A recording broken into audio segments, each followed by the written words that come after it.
Hello. Laughter is directly linked with joy and goodness in Lewis's fiction. It expresses the joy of salvation. It's of the very soul of the cosmos. It seems to come naturally to those who love selflessly, and it's a characteristic of the saints in heaven. And there's a particular form of laughter that the devil wants to encourage. And it is, in certain cases, a serious failing not to be able to laugh, particularly at oneself.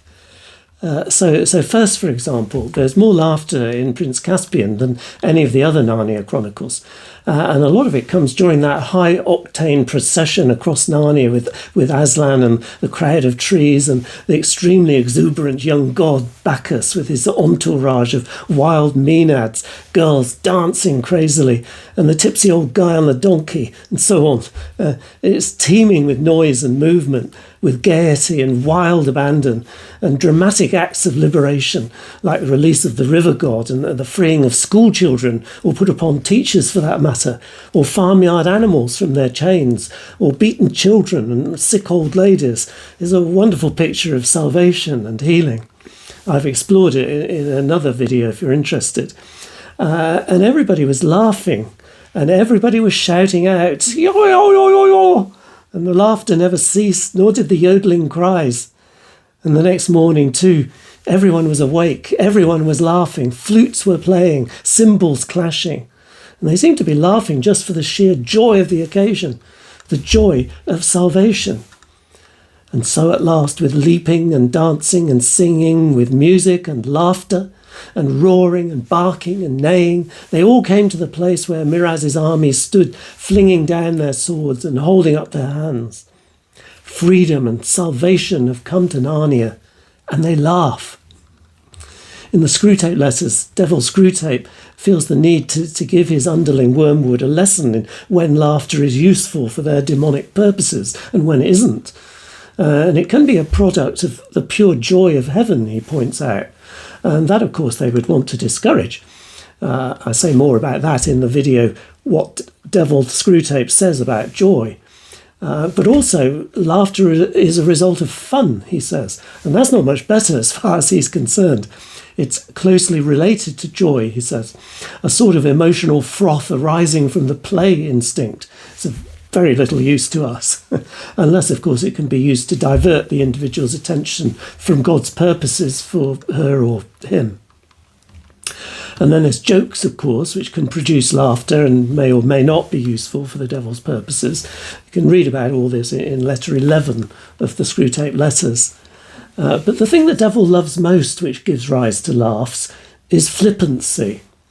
And here, every serious subject is discussed in a manner which implies that they've already found a ridiculous side to it. So, treating serious things as though they've found a funny side to them. And if this kind of flippancy becomes a habit, Screwtape claims, it's a powerful shield against God's working in that person's life. And though it produces laughter, it's 1,000 miles away from joy. It deadens instead of sharpening the intellect. It excites no affection between those who practice it.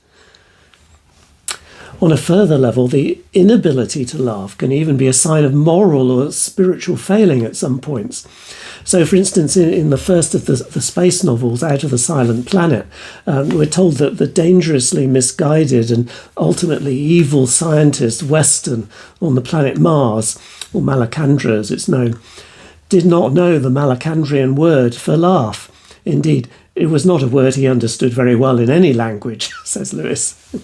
Weston mistakes for roaring the extraordinary upsurge of sound from the creatures on the planet, the Rossa, the Fiffletriggy and the Ceroni, which is in fact their laughter.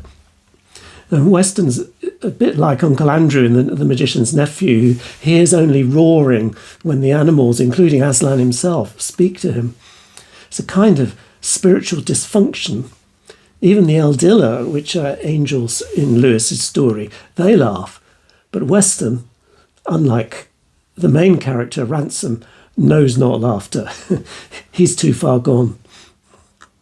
By contrast, the climax of Perelandra, the next book in the science fiction series, when evil's averted and everything is drenched in goodness, the king on that planet Venus, laughs. And suddenly, out of the blue, and his body was very big, and his laugh was like an earthquake in it, loud and deep and long, till in the end Ransom laughed too, though he had not seen the joke, and the Queen laughed as well, and the birds began clapping their wings, and the beasts wagging their tails, and the light seemed brighter, and the pulse of the whole assembly quickened, and new modes of joy, that had nothing to do with mirth as we understand it, passed into them all.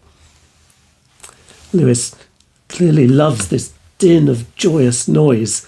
It's the clamour of something very profound. In a very few visionary pages in the novel, it's combined with the dancing, which is the heart of what he calls deep heaven. This is cosmic laughter. Laughter is of the essence of the universe at this point. In The Great Divorce, there's a lot of laughter in C.S. Lewis's idea of heaven, visited here by a busload of people on a kind of day trip from hell. Even the great waterfall there seems to laugh. The noise, though gigantic, was like giants' laughter, like the revelry of a whole college of giants together, laughing, dancing, singing, roaring at their high works. And the narrator exults in it.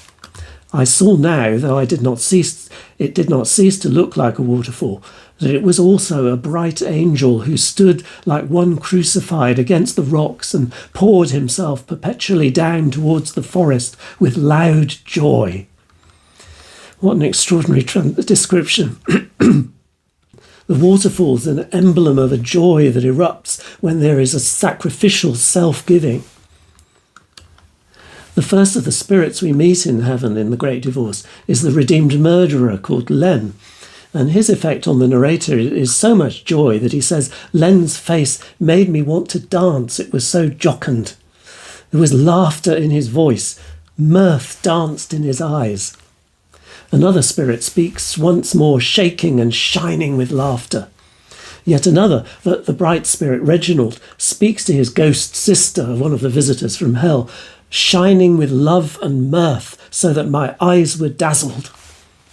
And it's not the only time love and laughter are put together in a combo by Lewis. The joy of the bright spirit Sarah Smith, in particular, is utterly disarming.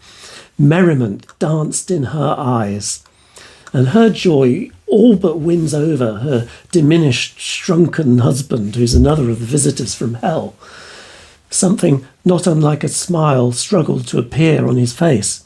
Her laughter was past his first defences. Her laughter is powerful, you see, divine even. It reaches where nothing else can. For one moment, while she looked at him in her love and mirth, and there it is again, that combination, he saw the absurdity of the tyrannical alter ego that he's allowing to dominate him. But sadly, he resists, and finally he refuses even her love and her joy. In Sarah Smith, like in Reginald earlier, Lewis creates this combination of laughter and love, and it's an expression of the joy of selfless love. There's no joy in the mean, self-seeking, needy kind of love of some of the other visitors. They'd prefer it back in the gloom of hell. In the last battle, the last of the Narnia stories, there's no laughing under the rule of tyranny, the invaders of Narnia and the nasty ape who's oppressing the good woodland creatures and making their lives miserable. Only in one chapter, in chapter 6, A Good Night's Work, is there much laughter, when things seem for a very short while to be looking up.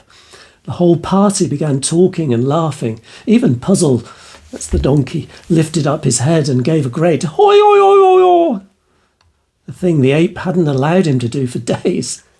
But it's only when they get into the new Narnia, beyond the stable door, that there's free and abundant laughter.